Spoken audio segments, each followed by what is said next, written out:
നമ്മളൊരു car നമുക്കിഷ്ടപ്പെട്ടൊരു car നമ്മൾ ഇൻ്റർനെറ്റിലൊക്കെ ഒന്ന് സെർച്ച് ചെയ്യാനായിട്ട് തുടങ്ങിക്കഴിയുമ്പോൾ, അതിൻ്റെ അടുത്ത ദിവസങ്ങളിൽ നമ്മൾ റോഡിൽ ഇറങ്ങിക്കഴിയുമ്പോൾ, അതേ കളറ് കാറ് തന്നെയായിരിക്കും നമ്മൾ റോഡിൽ മുഴുവൻ കാണാൻ തുടങ്ങുന്നത്. ഇപ്പോൾ ഒരു റെഡ് കളർ കാറാണ് നമ്മൾ സെലക്ട് ചെയ്ത് അല്ലെങ്കിൽ അതിനെക്കുറിച്ചിട്ടാണ് ഇൻ്റർനെറ്റിൽ തിരയുന്നതെങ്കിൽ, സെർച്ച് ചെയ്യുന്നതെങ്കിൽ, അതേ കളർ കാറ്, അതേ ബ്രാൻഡ് കാറും നമ്മൾ റോട്ടിൽ ഇഷ്ടം പോലെ കാണാനായിട്ട് സാധിക്കും. ഇത് മുൻപ് വീഡിയോകളിലൊക്കെ ഞാൻ ചെയ്തിട്ടുള്ളതാണ്, പറഞ്ഞിട്ടുള്ളതാണ്. എന്താണ് ഈ പ്രതിഭാസം എന്ന് വെച്ചാൽ, റാസ് അഥവാ റെറ്റിക്കുലർ ആക്ടിവേറ്റിംഗ് സിസ്റ്റം എന്ന നമ്മുടെ ബ്രെയിനിൻ്റെ സവിശേഷമായിട്ടുള്ളൊരു കഴിവാണത്. ഒരു പ്രോസസ്സ് ചെയ്യുന്ന രീതി കൊണ്ടാണ്.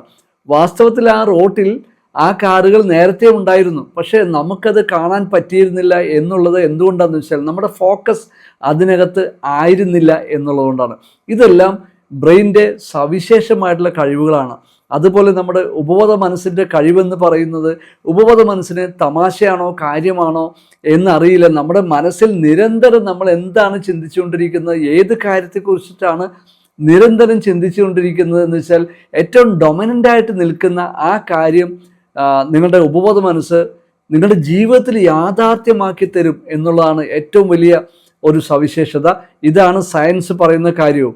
അതുകൊണ്ട് നമ്മൾ ബോധപൂർവം എന്ത് വേണം, നിങ്ങൾക്ക് എന്താണോ വേണ്ടത് അതിനെക്കുറിച്ച് മാത്രം ചിന്തിക്കുക. നിങ്ങളുടെ റിയാലിറ്റിയിൽ ഒരുപാട് പ്രശ്നങ്ങളുണ്ടാവാം. നിങ്ങൾക്ക് സാമ്പത്തിക പ്രതിസന്ധി ഉണ്ടാവാം, മറ്റു തരത്തിലുള്ള റിലേഷൻഷിപ്പിൽ ബുദ്ധിമുട്ടുണ്ടാവാം, overthinking, fear, self doubt, ഇതുപോലെ പല കാര്യങ്ങളുണ്ടാവാം. ഇത് എന്താണോ നിരന്തരം നിങ്ങൾ ചെയ്തുകൊണ്ടിരിക്കുന്നത്, ചിന്തിച്ചുകൊണ്ടിരിക്കുന്നത്, അത് തന്നെ നിങ്ങളുടെ ജീവിതത്തിലേക്ക് യാഥാർത്ഥ്യമാക്കി തരാനുള്ള കഴിവ് നിങ്ങളുടെ ഉപബോധ മനസ്സിനുണ്ടെന്നുള്ളതാണ്. അങ്ങനെയെങ്കിൽ നമുക്കിതിനെ പോസിറ്റീവായിട്ട് ഉപയോഗിച്ച് കഴിഞ്ഞാൽ നിങ്ങൾ ആഗ്രഹിക്കുന്നത് എന്ത് നിങ്ങളുടെ ജീവിതത്തിൽ നേടിയെടുക്കാൻ സാധിക്കും.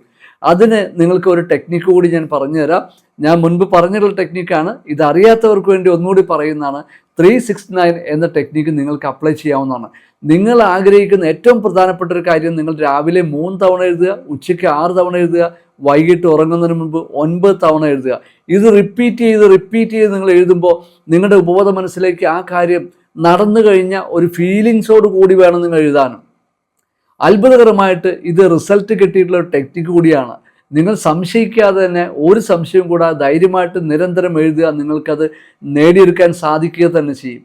ഒപ്പം തന്നെ നിങ്ങൾക്ക് ഇതിനെക്കുറിച്ച് കൂടുതൽ അറിയാനായിട്ട്, നിങ്ങൾക്ക് ഏതെങ്കിലും തരത്തിൽ സപ്പോർട്ട് വേണമെങ്കിൽ, നിങ്ങൾ സ്റ്റക്കായിട്ട് നിൽക്കുന്ന വ്യക്തിയാണെങ്കിൽ, മണി ബ്ലോക്കിൽ പെട്ട് നിൽക്കുന്ന വ്യക്തിയാണെങ്കിൽ, ഏത് തരത്തിലുള്ള പ്രശ്നങ്ങളിലും, അല്ലെങ്കിൽ നിങ്ങൾ ഓവർ തിങ്കിങ്ങിൽ വിഷമിക്കുന്ന വ്യക്തിയാണെങ്കിൽ, നിങ്ങളുടെ ജോബ് ലോസ് വന്നിരിക്കുന്ന വ്യക്തിയാണെങ്കിൽ, ഏത് കാര്യത്തിലും നിങ്ങൾക്ക് സൊല്യൂഷനുണ്ട്.